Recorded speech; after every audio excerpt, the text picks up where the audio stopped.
رسول اللہ صلی اللہ علیہ وسلم نے فرمایا جب منکر نکیر مومن کو قبر میں اٹھا کر بٹھا دیتے ہیں تو اس وقت اسے سورج غروب ہوتا دکھایا جاتا ہے، اور اس کے بعد منکر نکیر اور مومن آدمی کے درمیان بہت زبردست قسم کا ایک دلچسپ مکالمہ ہوتا ہے۔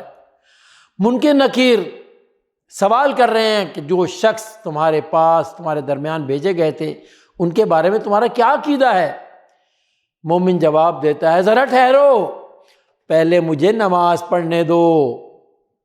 منکر نکیر کہتے ہیں نماز پھر پڑھ لینا، پہلے ہمارے سوالوں کا جواب دو۔ مومن اس شخص یعنی محمد صلی اللہ علیہ وسلم کے بارے میں مجھ سے کیا پوچھنا چاہتے ہو؟ منکر نکیر جو کچھ ہم پوچھ رہے ہیں اس کا جواب دو۔ مومن کہتا ہے ذرا ہٹو، پہلے مجھے نماز پڑھنے دو۔ کیونکہ اسے سورج غروب ہوتا ہوا دکھایا گیا ہے تو اسے محسوس ہوتا ہے میری عصر کی نماز کا وقت گزرا جا رہا ہے، تو کتنی نماز کی فکر ہے اسے کہ اسے فرشتوں کی بھی پرواہ نہیں۔ انہیں کہہ رہا ہٹو، پہلے مجھے نماز پڑھنے دو۔ فرشتے پھر کہتے ہیں نماز پھر پڑھ لینا، پہلے ہمارے سوالوں کا جواب دو۔ مومن کہتا ہے تو مجھ سے بار بار کس چیز کے بارے میں پوچھ رہے ہو؟ منکر نکیر کہتے ہیں ہمیں بتاؤ جو شخص تمہارے درمیان بھیجے گئے تھے یعنی حضرت محمد صلی اللہ علیہ وسلم، ان کے بارے میں تمہارا کیا عقیدہ تھا؟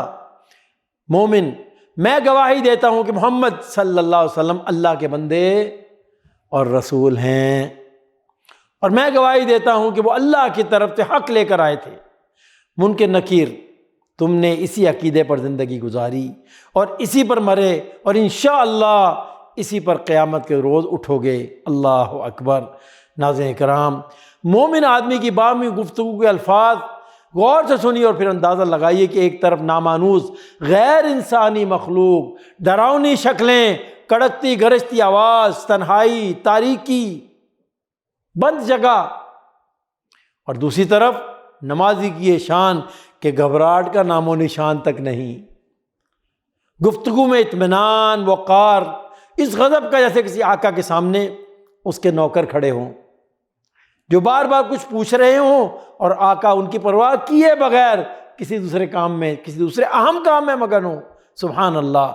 قبر میں نمازی آدمی کا یہ وقار و بے خوفی محض نماز کی برکت کی وجہ سے ہوگی، جس پر دنیا میں وہ سختی سے کاربند رہا ہوگا کہ قبر میں سورج غروب ہوتا دیکھتے ہی ہر قسم کے خوف و گھبراہٹ سے بے نیاز ہو کر وہ نماز کی فکر میں لگ جائے گا۔ سبحان اللہ۔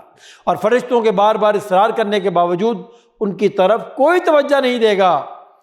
پھر آدمی جب خود یہ محسوس کرے گا ارے یہ تو عالم برزخ ہے اور یہ نماز کی جگہ نہیں، جب اسے اس بات کا احساس ہوگا تو پھر فرشتوں کی طرف ذرا متوجہ ہو کر اطمینان سے ان کے سوال کا جواب دے گا۔ یاد رکھیں قیامت کے روز حقوق اللہ میں سب سے پہلے نماز ہی کا حساب ہوگا۔